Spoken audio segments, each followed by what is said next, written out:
Heyo, this is Nerd Rage Fred, and this is a review of Genji Sim.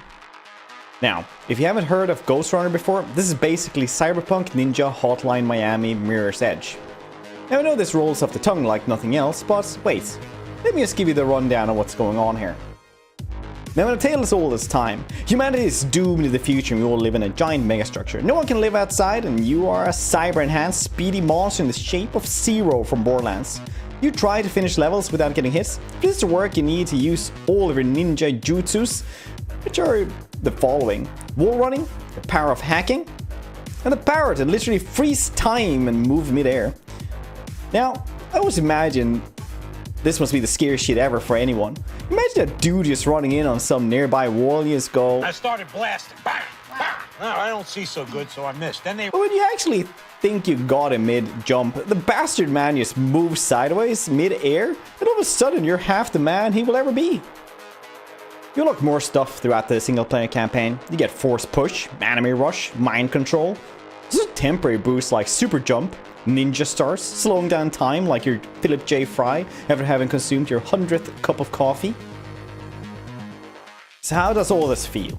Well, pretty old and damn badass, I gotta say. You sip around, you murder, you're trying to find the path of least resistance. A lot of the time though, you don't. You die and you die and you die and you fail.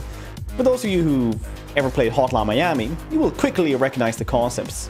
When you fail, you quickly get back to the last checkpoints, and boy, let me tell you, the checkpoint system is very generous most of the time. So it's not, but most of the time it's more, oh, they put me to the next one because I killed those dudes last second.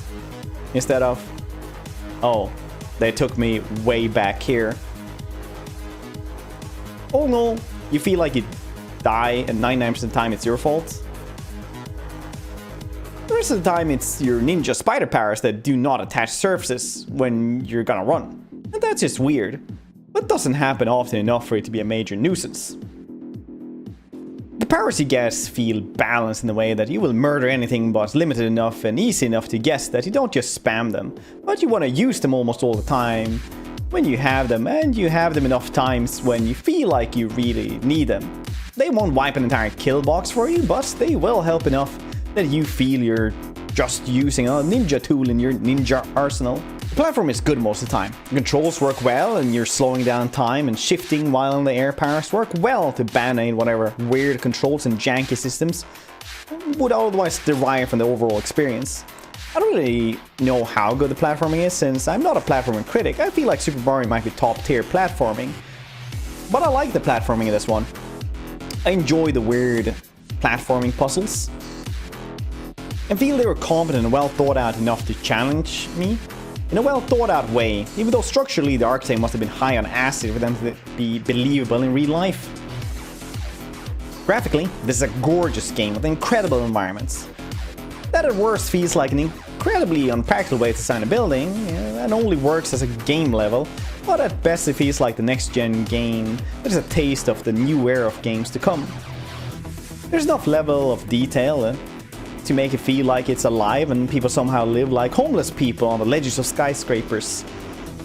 And it's all visually incredible, but not too much level of detail to make your PC catch on fire.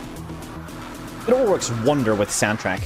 I mean, this is crazy how well it works. Upbeat synthwave, electronic retrowave, or whatever it's called. It just makes you want to move forward. If you ever played Hotline Miami or watched the Dr. Disrespect stream, you might know what it is. It's stuff like Downey Deluxe, Cassetter, Perturbator, and it's one of my new favorite soundtracks to play any game to, honestly. What's really cool about this kind of music as well is that it just sets the tone, but doesn't really overtake it. They can even just extend it for certain sections, and because of how mind-numbingly repetitive it is, you won't even notice.